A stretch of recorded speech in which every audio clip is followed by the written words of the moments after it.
appreciate you asking that. So it changed the trajectory of my life. I did know I was on to something. So on average, prisoners cooperate, what we call break, 4% of the time. This technique, prisoners cooperate 60% of the time. Probably, though, the capture of Saddam opens so many doors, right? You are now legitimized. No longer do you have to explain why you're doing it the exact opposite of the book, right? And you're, the crux of your entire, I'm going to say, course, coaching is trust. And having found or having led and been a part of capturing Saddam, I mean, that just, any room you walk in, now people trust you and they're listening to what you have to say because of the credibility and your experience, your resume.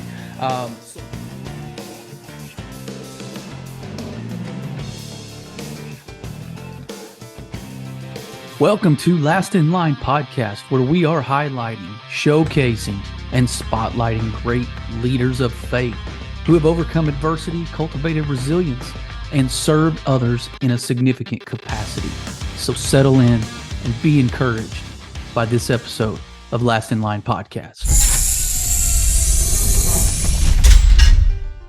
I'd like to welcome to the stage Eric Maddox, who not only is a personal friend of mine, who grew up with me in a small town in Oklahoma, but Eric now is a public speaker and coach, and most importantly, in my opinion, author of a book called Mission Blacklist Number 1.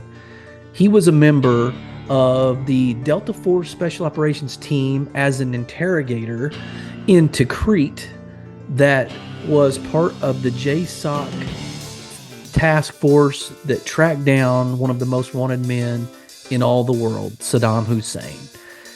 Eric conducted hundreds and hundreds of interrogations. He failed many times, as you'll hear him talk about.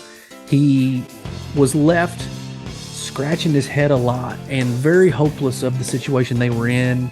And eventually, through perseverance, through great teamwork with him and the special forces that he was assigned to, digging in and finding where Saddam Hussein was hiding out. It's a cool conversation. We've had Eric on the podcast before.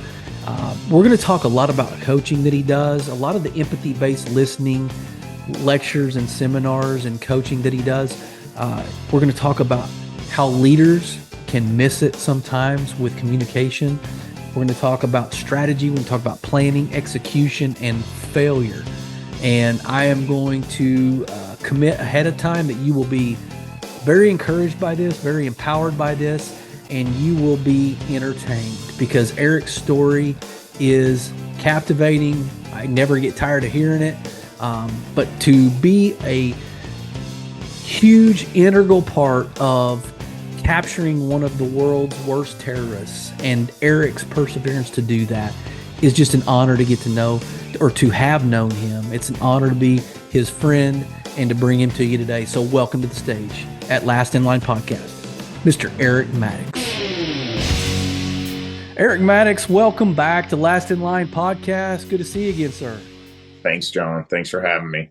Man, the audience, most of the audience knows your story because you were on once before, maybe a couple times even, and you were kind of the mastermind. I know you're going to correct me, and I know you're going to not take credit for any of this, but I'm going to give it to you, so just let me have it. The mastermind behind following the breadcrumbs and leading special ops guys into capturing Saddam Hussein back in, I'm going to take a stab. This is like the 20th anniversary. Am I right? Coming up on. You got it. Dadgum, 20 years. And it seems like yesterday because you relive it about every speech you give, I'm guessing. Am I right? That's it. Yes. Well, all right. So for the few people that we have actually grown the audience some, much to my surprise, there's more than my mom listening. Man, tell us a little bit, give us a thumbnail, kind of what how you got on the map with coaching, empathy-based listening. We'll get into more of that later, because I'm going to take this a different, little bit more unorthodox way than most people who interview you take it.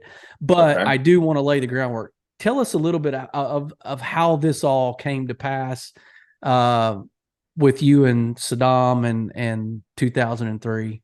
Sure. So, John, empathy-based listening, that's what I coined the communication process that I teach whoever, interrogators, business professionals, how to build trust in relationships. The empathy-based listening, this process, I kind of discovered in 2003 when I was with this Delta Force team tracking down Saddam. So I was not a Delta Force operator. I was their interrogator. I had to gain cooperation from prisoners. Everything we had been taught as interrogators, it really didn't apply in this war. The prisoners, there weren't uniforms. There wasn't a defined battlefield. There wasn't a chain of command. They weren't cooperating. And I didn't know what to do, but I knew I had to try to figure something out. And what I realized is, through interrogating dozens of prisoners, that communication, the first thing we all want to figure out is, can we trust this person? And there is this misconception that we do need trust. We all agree to that. But we believe that we build somebody's trust by convincing them, hey, I'm really good at what I do. As a matter of fact, I've worked with people like you, and I know what you need. And if you trust to just do what I tell you to do, then the outcome of this partnership that we have, it's going to be great. Well, it doesn't work. And the real problem is what the person, regardless of the relationship, whether it's new or long term, people first want to know, hey, if we do partner together, are you going to make this about me? Or are you going to make this about yourself? And if you're really good at what you do, my concern is that you're going to think your way is the only way and the best way, and I do not trust you. And so what I realize is that if we communicate with someone and say, forget our agenda, our goals, our objectives, any biases that we have towards someone, if we will just demonstrate, show them that we have a culture, a communication culture, to understand first, what does it mean to be you? What is this situation we're dealing with? They're going to figure out how good you are at your job. They're going to figure out how you can partner together. So I created kind of this 6-step process through this empathy-based listening. The prisoners in 2003, they cooperated, laid out the insurgency, took us to bad guys, and ultimately on December 13th, took the Delta Force team that I was with to the exact location of Saddam. That was awesome. Government thought it was awesome. Military thought it was awesome. They hired me as the first ever civilian interrogator for the Defense Intelligence Agency. I spent the next 10 years. I did 8 deployments, 2,700 interrogations, and taught this communication process. 2014, I retired. I noticed people like to hear the story of Saddam. I would tell the story, and most importantly, they wanted to know how to do this thing. So now for the last 9 years, I train business professionals on how to communicate to build and earn trust in relationships. I mean, I can't even imagine. And I'm sure you've seen emails, heard stories of just how much down the line your teaching overseas has been beneficial and impactful in our military, in those negotiations and interrogations going that kind of came after you. So you have built that legacy that has really kind of, I'll say, strengthened maybe our country and how we deal with other countries. Now, I've never asked you this, and I don't even know if anyone else has too, but I have a little bit more of a past than some, I'll say.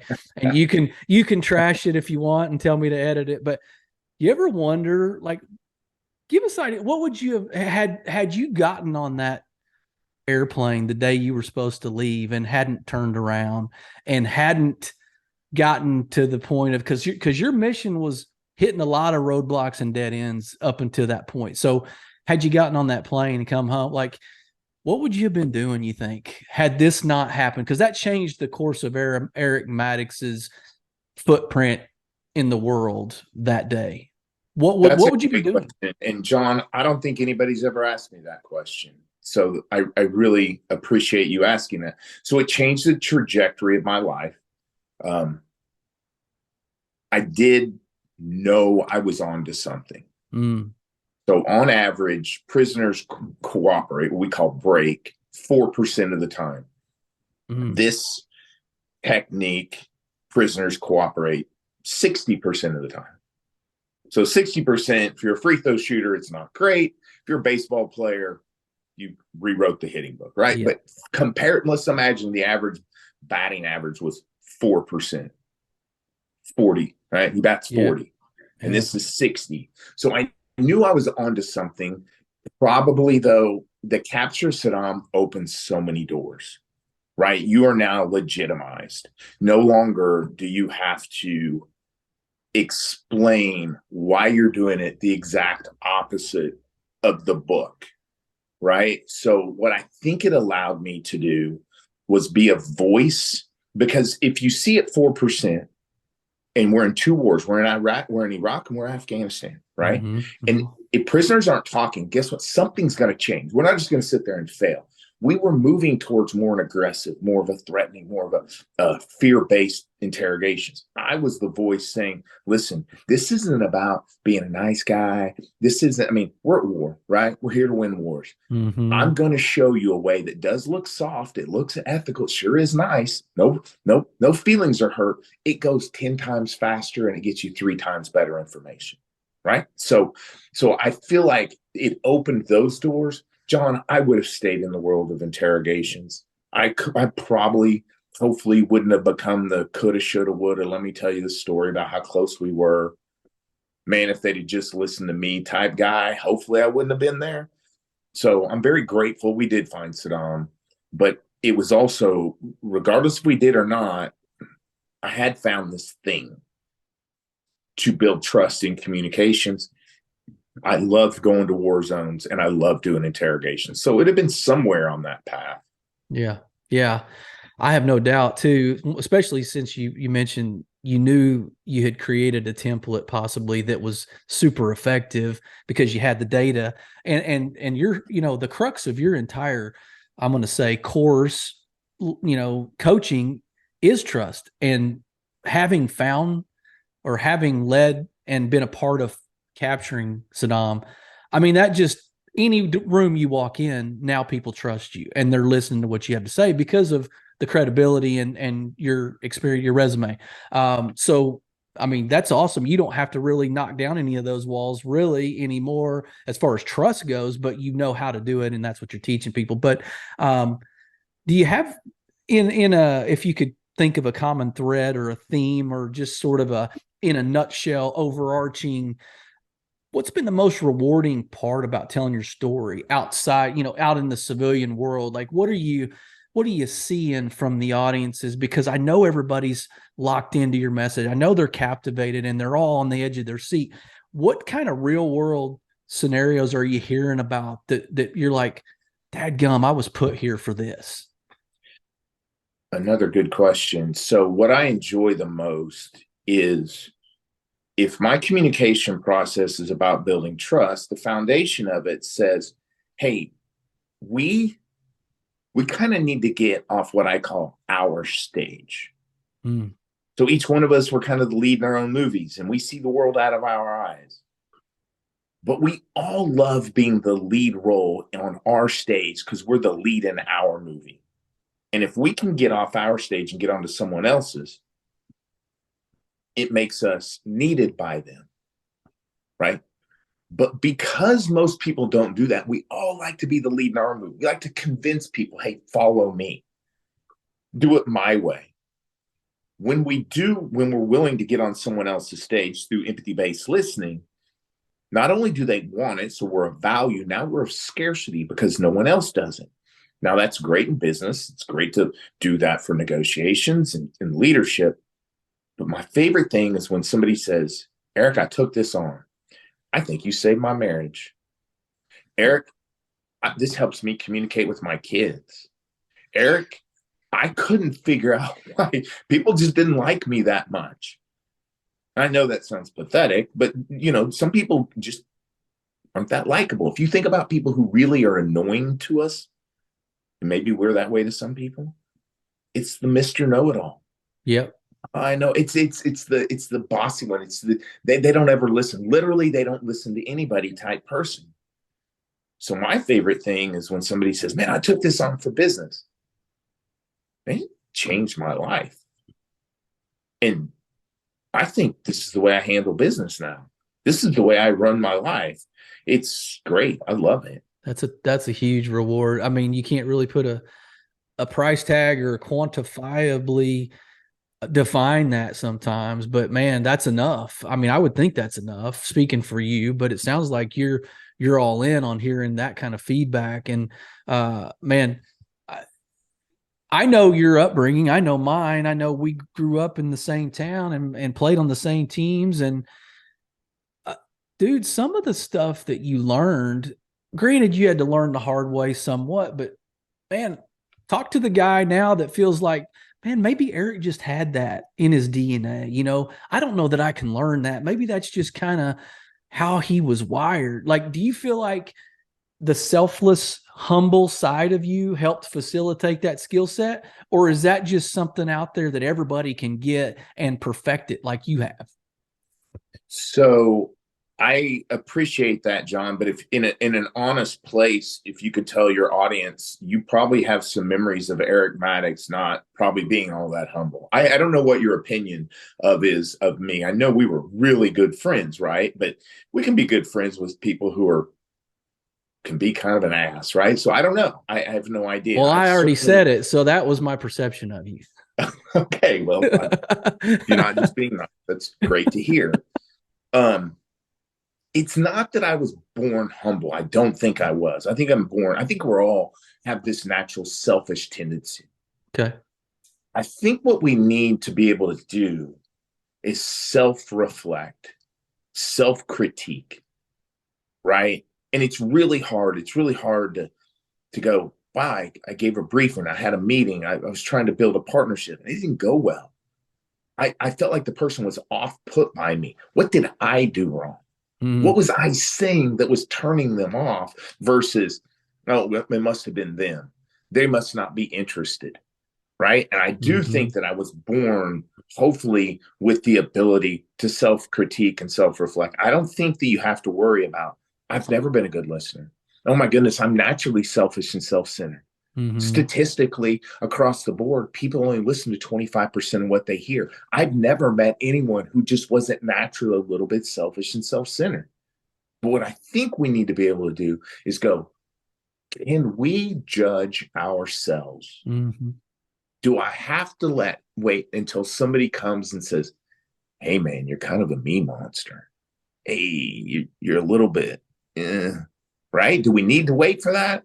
Or can we do it and critique ourselves? So I do think that is a skill set that I suggest you start to develop, is self-critique and self-analyze. Yeah. No, that's good, because that makes it applicable, and it makes it, it's not just the haves and have-nots at that point. I think everybody's capable of doing what you just said. So what I want to do with this, I mean, we could just stop right now and there would be huge value in what we've already discussed to the audience. But I do want to dig in maybe to a different direction than some of, the interviews that you've been on. I want to talk a lot about strategy and planning, tactical approaches, which you are, you're well-versed in.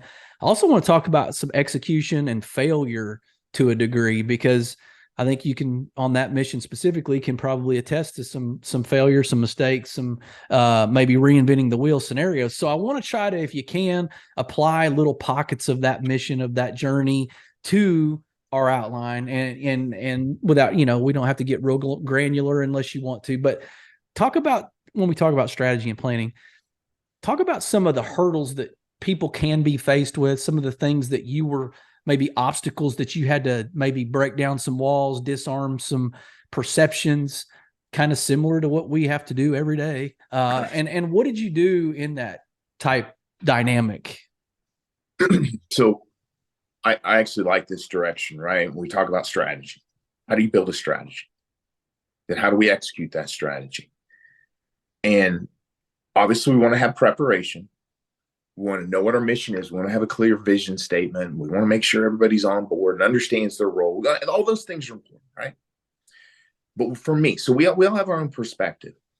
For me, and maybe it's because I've been on these missions, they're in the military in a war zone. They're really kind of hard. Mm. I don't know. But for me, what I tell people about strategy is you're going to have a plan.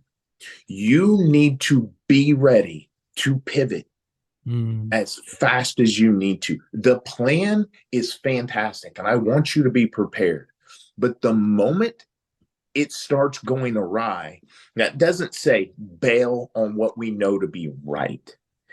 It says, is there something we planned for? Is there a variable that's different than what we anticipated? Because if a variable's different, what would the plan have been now?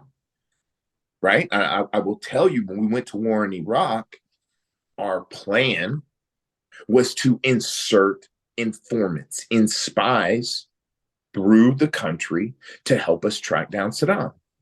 The problem is that our spy network through our agencies was really successful in large urban areas, capital countries of other countries, very congested population centers.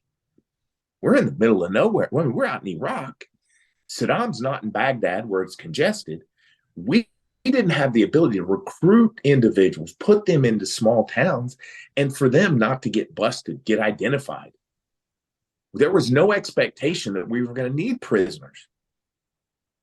When we get the prisoners, the expectation was we're going to use our strategies that we know how to communicate and basically say, hey, you're busted. You're with us. You want to spend the rest of your life in prison? Or do you want to work with us and hopefully we can get out of here? And the prisoners go, I'm in civilian clothes. I'm not in a uniform. You don't have any evidence against me. Matter of fact, I know that your prisons are getting too packed and you'll have to release prisoners because you don't have enough place to put them all. All I have to do as a prisoner is keep my mouth shut. Something occurs that says everything we've trained on has changed. And I think what I've seen as mistakes is we say, well, we're not executing the plan properly. And I'm like, no. I think our plan had flaws that we don't have to blame anybody for, but we have to make a shift. And so what I would tell people on the strategy is A, be ready to pivot. That's number one. Be ready to pivot based on data. Mm-hmm. If the data is telling you, don't say, well, let's accumulate, let's wait for a year, let's wait for a quarter. You know, who knows? Maybe it'll work itself out. If you've done something wrong in planning, you have identified that, pivot as fast as possible, right? That's number one. Now, I'm going to give you a number two, and I love contradicting myself because people are like, what? Like, now what are you saying? Number two, with the strategy, be ready to succeed.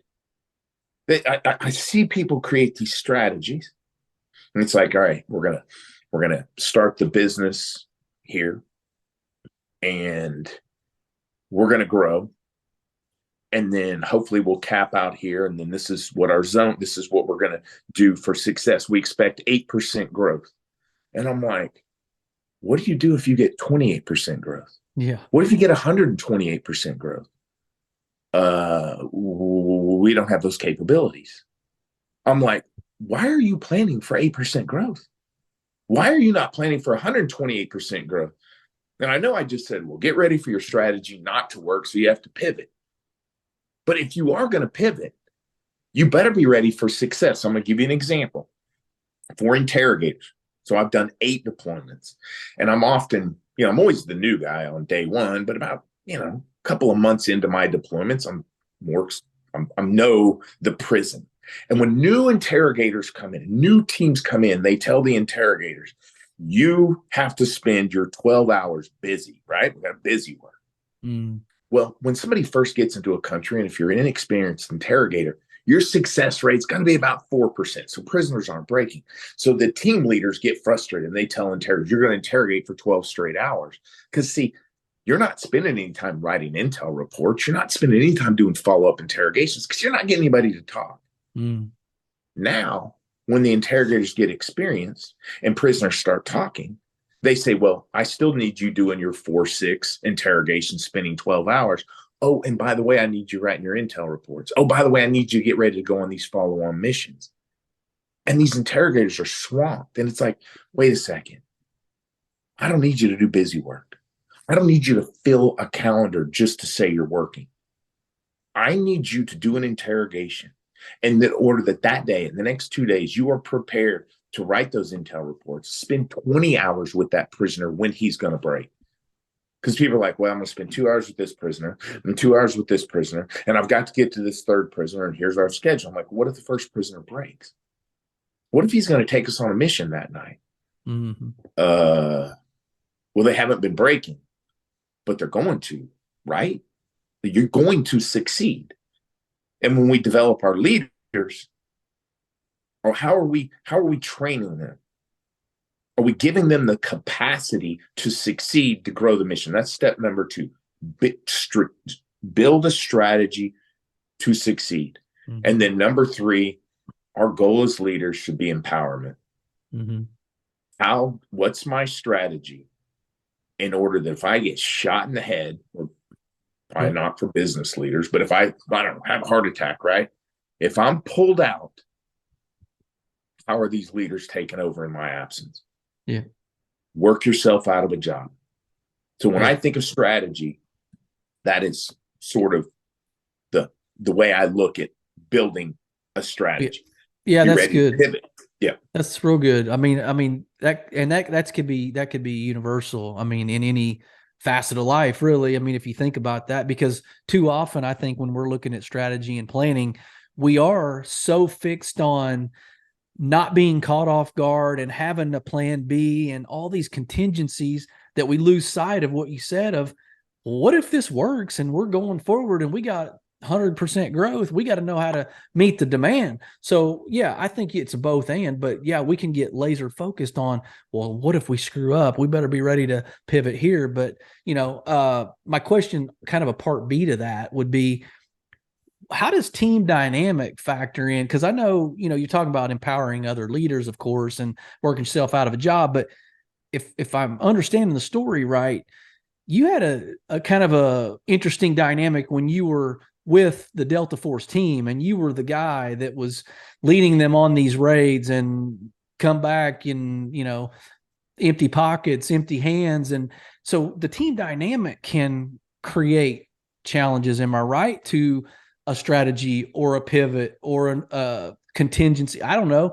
So in a real world environment of civilian life, what advice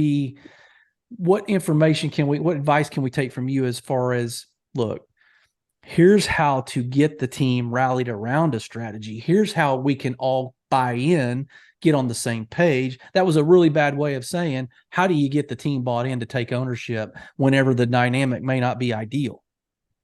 So if you look at my situation in 2003, we were using prisoners to lead a hunt for the most wanted man in the world. We never had used prisoners in the history of the United States military. So there's a change there. Nobody thought he was in his hometown of Tikrit. But the leader of my team was not me. It was my Delta Force commander. His name was Bam Bam. Mm-hmm. So when I look at, what did the leader do? You were saying, you were leading them on these raids. I wasn't leading them on anything. I was the lowest ranking dude. So I had to be a member of a team, but I'll tell you what Bam Bam did.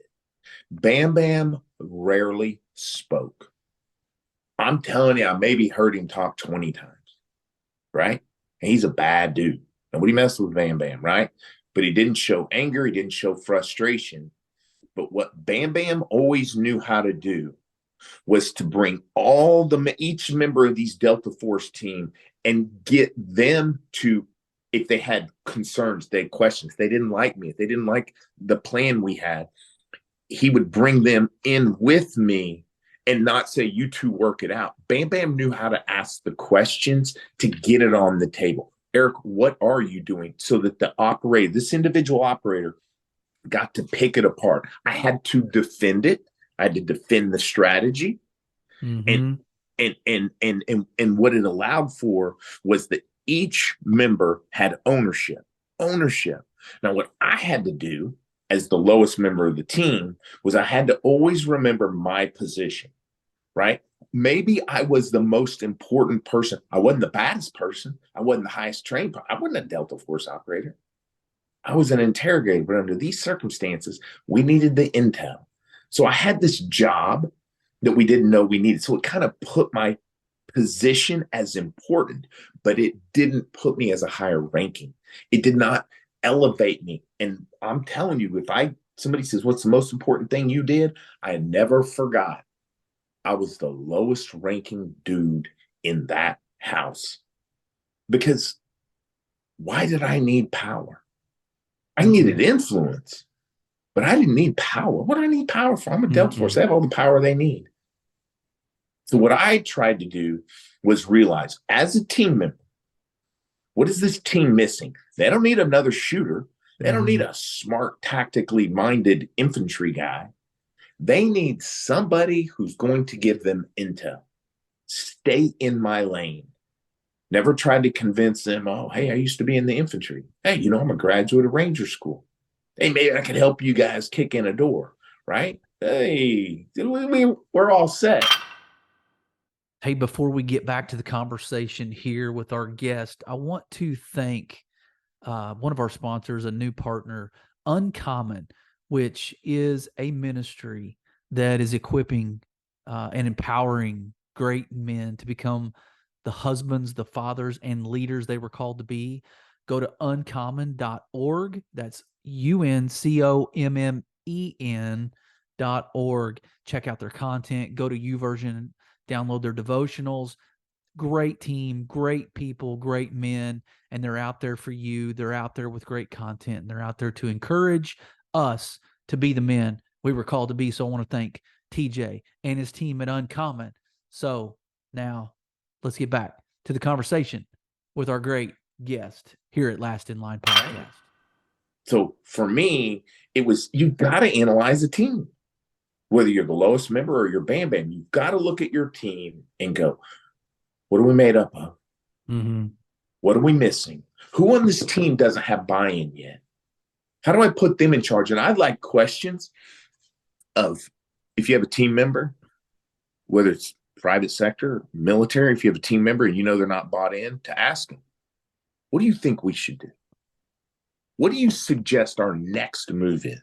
Right? And then move it up towards, what is our ultimate goal? How are we going to achieve this ultimate goal of capturing Saddam or reaching a certain ROI? Right? Where do we want to get as a company? What would you do next? I want to start at the bottom, start at the top, and let them unfold it. That doesn't put them in charge. That doesn't mean they get to make decisions, but give them a voice. You got to empower every member of the team.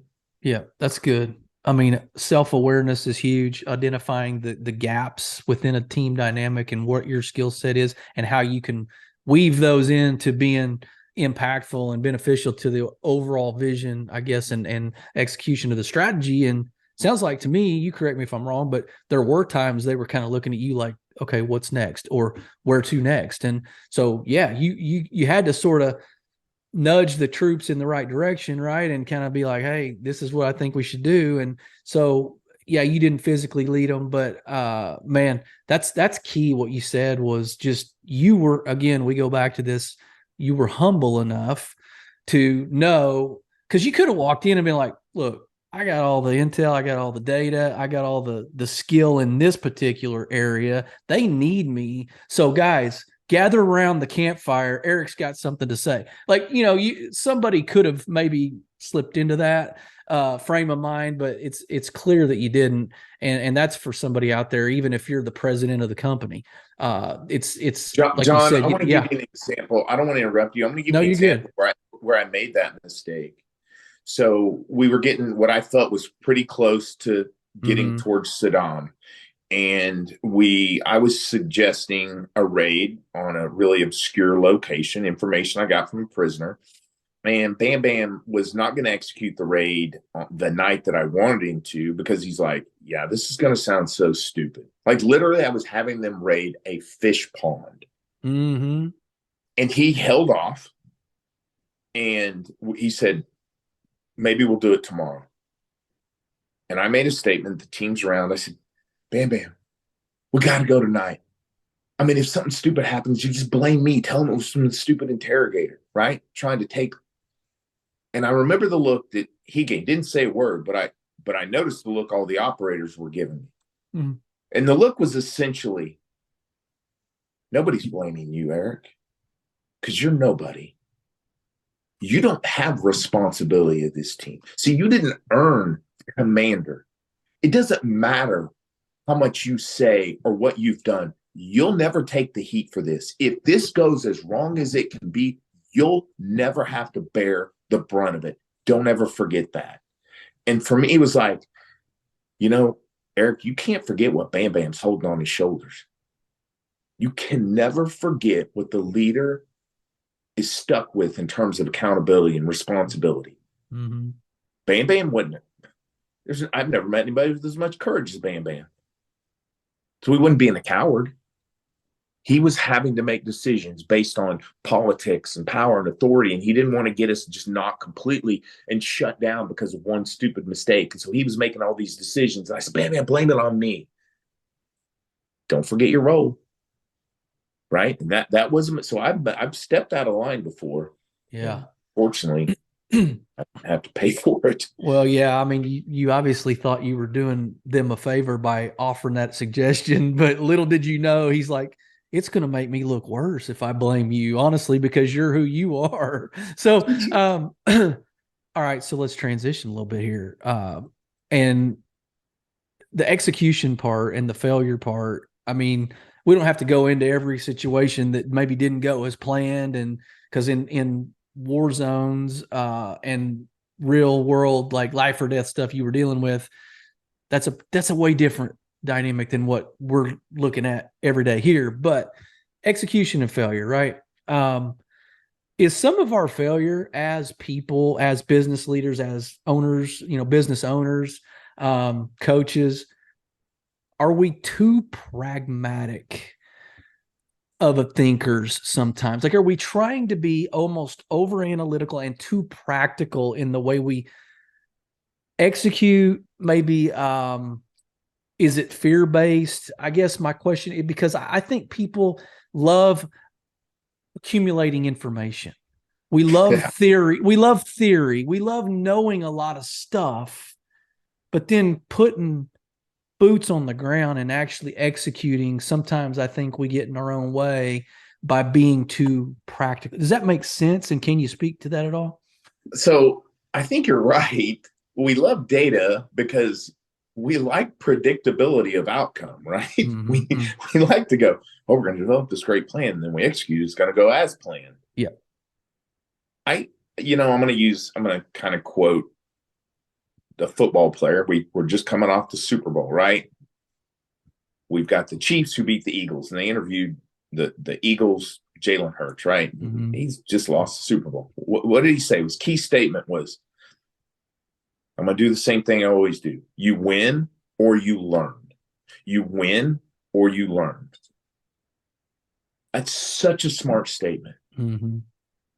I've never learned anything when I succeed. I don't.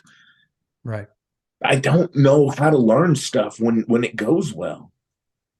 So if you're only going to really learn by making mistakes, why would we fear mistakes? Why? Mm-hmm. Because we're going to look stupid. Mm-hmm. Stupid in what? Stupid in learning. And if we then say, okay, that's the way I feel. Have I built that culture around this team? Do I let my people make mistakes? Mm-hmm. Do I let them take the risk to make mistakes? Because if you don't fail, you will not learn. What did I learn as an interrogator? I learned all the techniques that I was taught didn't work. How would I ever have come up with empathy-based listening if the other techniques worked at 25% or 30%, just high enough to go, well, it's good enough, right? How would I ended up doing 200 combat raids. I created a technique for doing interrogations on the raid side. I cannot tell you how many times the prisoner was at the house and I didn't think he was, or I had taken them to the wrong house. And it's like, yes, it's humiliating. Yes, I put people's lives in danger. Mm-hmm. But the key is that when you fail, First of all, you better not blame anybody. Yeah. You got to look inside yourself and go, this hurts. This sucks. What did I do wrong? Go, because when you can identify the mistake that you're going to correct the next time, the adjustment, the pivot that you're going to make, you get this spark. It's called hope. And with hope, you give yourself another shot. If we don't have hope, we can't get off the mat.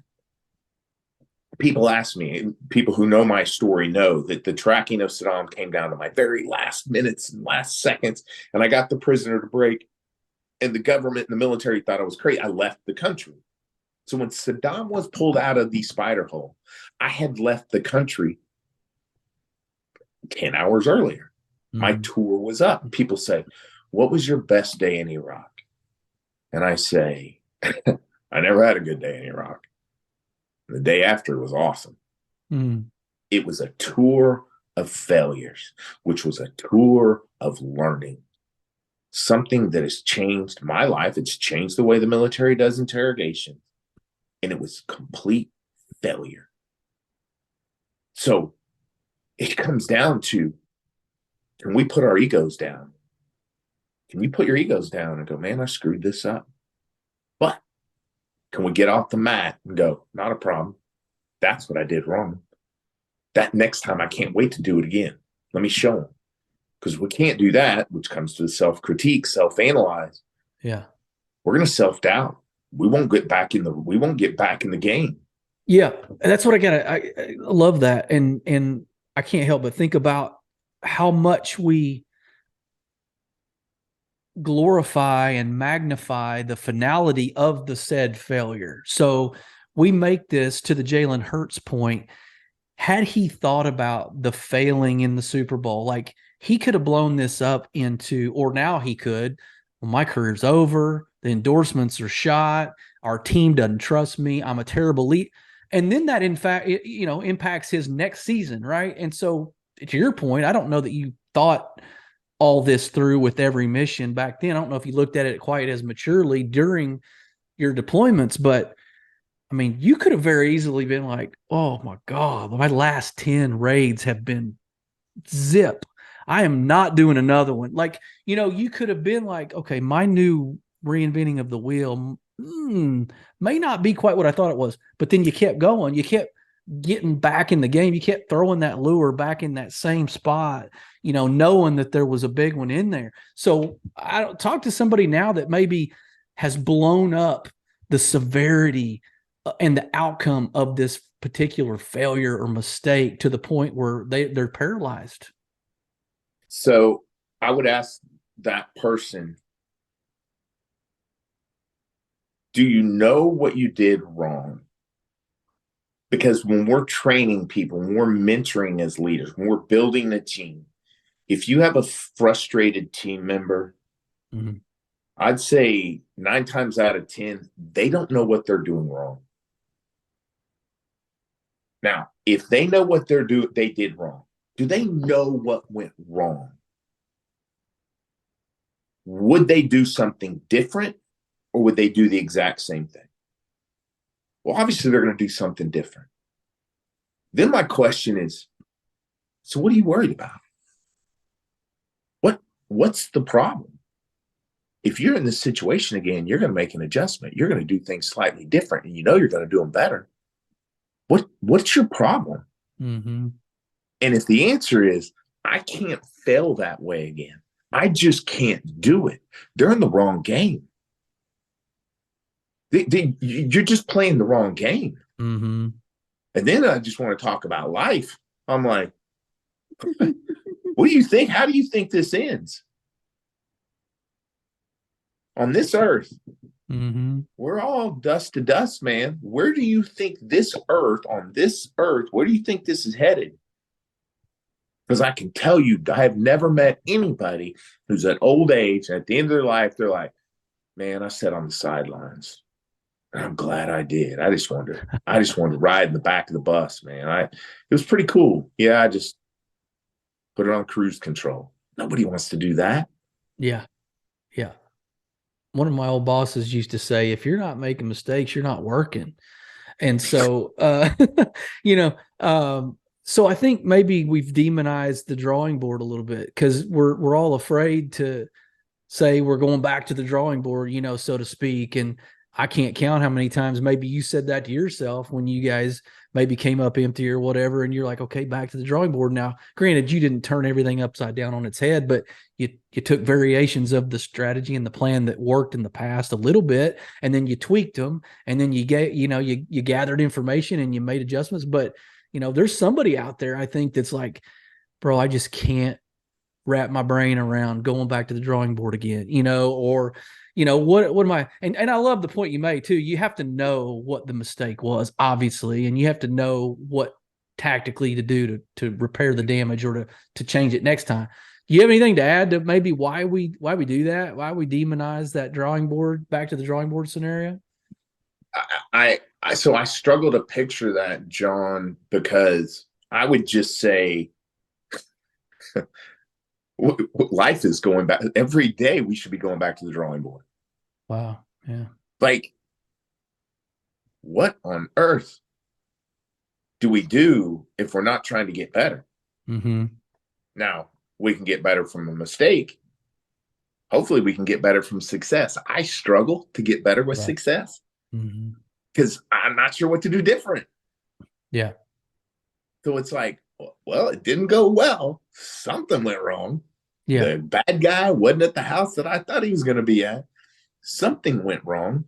So I would just say, if you can't embrace the drawing board, you might be in the wrong job.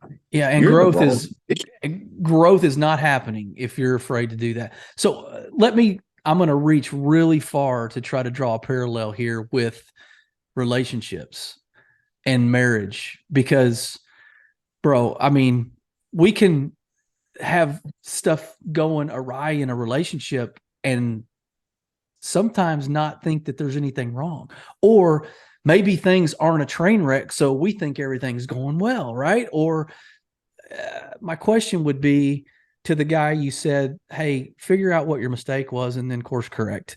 Well, as husbands, as spouses, whoever, what if we can't necessarily put our finger on like this one black and white factor? Like, is there a way to, and does this go back to your whole self-examination kind of self-reflection thing? But what do you say in that scenario of relationships and going back to the drawing board internally so that you can make the relationship better? Or is that just an unrealistic reach that I'm going down here?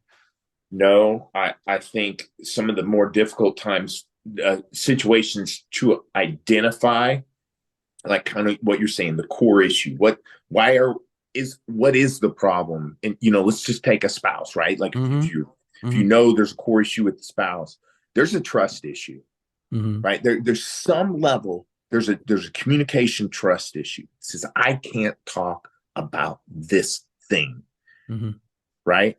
Now, if there's a trust issue, what does that mean? It means there's some to some degree we've grown apart. We are two married people or parent sibling or some relationship that's personal, right? So it's not held together by business or job or making money. So it's a little bit more of a choice that in some way we've moved to our own stages. We have moved to our own stages. And what I can tell you, when there's a relationship problem, here's what I've seen doesn't work. Trying to get the other person to understand your situation. That's what I've never seen have a high level of success. All I would suggest, and we always try to grow and get better at our personal relationships, is you've got to get on their stage. You're not seeing their movie from their eyes the way they are. And what I've also seen, if we'll make a non-biased effort, a non-preconceived notion, agenda effort to understand their movie, they're dying to tell us. They're dying to tell us. We just seek for them to go, well, here's what I see. Here's my perspective. Here's what I think. Here's what I think we should do. That's our stage. That doesn't work. I haven't seen that work. Yeah. No, I hear you. I mean, I think too, we can get lulled to sleep with things that were, the house isn't burning down, so we must be doing everything right. Right. And so and this could parallel too in business, is there maybe a way, to your point of we're always going back to the drawing board because we're always trying to grow and get better, but even when things are going well, what suggestions can you make to some spouses out there, or even, business leaders that, hey, let's get in there and dissect some stuff to maybe even take it to another level. Like, is that practical always, or is that, if it's not broke, don't fix it type mentality? Like, kind of where we go with that as people in relationship? So, John, you know enough about my background to know that I'm a Christian. Yep. And I think in personal relationships, especially within a family, you got to go look at, is this on the stage focused first on Christ? Mm-hmm. I don't know how a relationship's supposed to succeed if it's focused on, well, let's make enough money so we can retire when we're happy. Let's get our children the best education, the best school, and let's set them up for life. Let's have experiences so that when we're 70, we can look back and go, wow, look at all the awesome experiences. Those are great, maybe, goals. But for me, if we're going to self-critique and self-analyze, we say, what are we focused on? Are we focused on Christ?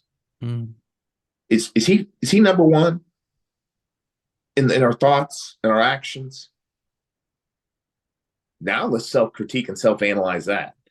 Because I know when I struggle with relationships with my wife, with my children, I can look back and go, oh, yeah, see, that's what I wanted, because, I was hoping to put a little more in my 401k, and I just didn't want to go this place on vacation. And, I wanted my daughters to be in club soccer because, I think they're so good. And that makes me feel good about, I don't know, genetically, I created good athletes, or I don't know, whatever, right?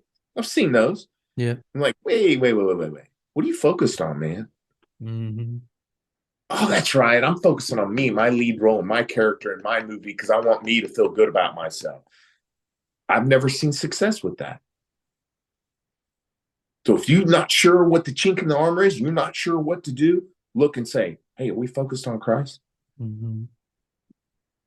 If not, that's a pretty good place to start. I haven't seen a ton of relationships that are like, you know what, together our partnership is about learning, creating, growing our relationship with Jesus, but he's number one in the relationship.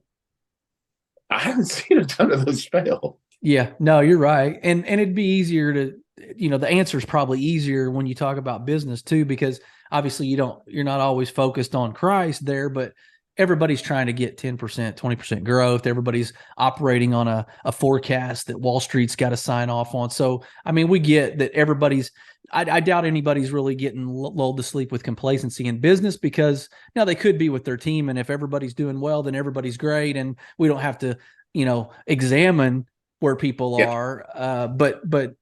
But I love what you said, like that. You can't beat the foundation that is your faith and like-mindedness and being on the same page, because that translates to work, to children, to, social life, to money, all that. All right. So let's transition here and do well, land in this plane here.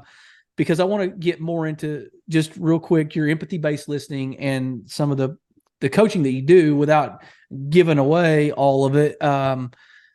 Not all good players make good coaches. Okay. I mean, it's a proven fact. You can be a superstar, all-star, Hall of Fame, but be a terrible coach or leader. Where are we missing it as leaders who have obviously a huge track record of success in all the tangible, quantifiable metrics that are out there, but where are we falling short in this empathy-based listening as leaders? Obviously, you mentioned the stage, shifting that, maybe self-reflection, like you said, but tangibly, let's, on the ground, give some people some practical stuff here that says you were a great player, but you're a terrible coach. And it's all because you can't listen good. You're not a good communicator. Help that guy. Okay. Here is the foundation. Here's the core of everything I teach. Every single thing that my entire company, all the training, I'll give it to you. I'll give you, here's the core issue. Every single one of us being the lead in our own movie. Yeah. We are trying, the world is trying for two things. All people want they want two things. Number one, we want a life that matters, a life of impact. We want to have an impact on this world. If we're good people, we want to have a positive impact on this world. We want people who willingly leave their stage and come to ours. What does that mean? Do what we tell them to do. We want them to follow us. We want to be that leader where they say, oh my goodness, I am the lead in my movie, but I want to go to John's movie because it's awesome. And I want him to lead the way. That's one thing we want, the life that matters. Number two, nobody ever wants to leave their stage. Nobody ever wants to not be the lead in their movie. If you look at those two statements, they completely contradict each other. That means we're in this constant battle where people are trying to get us on our stage, means do what they want us to do. And we are trying to get people on our stage. We're trying to get them to do what we want them to do. We can do it nice. We can have great EQ and we can have great charisma and we can pay them more, whatever we want to say. It is a constant struggle and nobody ever wants to come on our stage. Our job of empathy-based listening says, I'm not going to be like the rest of the world. I'm going to willingly walk off my stage. That means seek to understand the perspective of another individual in all communications, in all things that I do. I'm going to listen and communicate to walk onto your stage. And when you do this, you separate yourself from the world. As a leader, the world will look at you because we're the leader. We have the power. We have the wisdom. We have a good movie. They're the subordinate. They need our help. But when we willingly take our value proposition to someone else's stage, they look at us and go, you are different than the rest of the world. Oh my goodness, we're going to partner together. And what we do, because it's such a scarcity, if we will leave our stage, which nobody wants to, but go on to someone else's, which is what everybody wants people to do, we gain maximum influence. It's the most influence you can ever gain in any relationship under any circumstances. Wow. Yeah.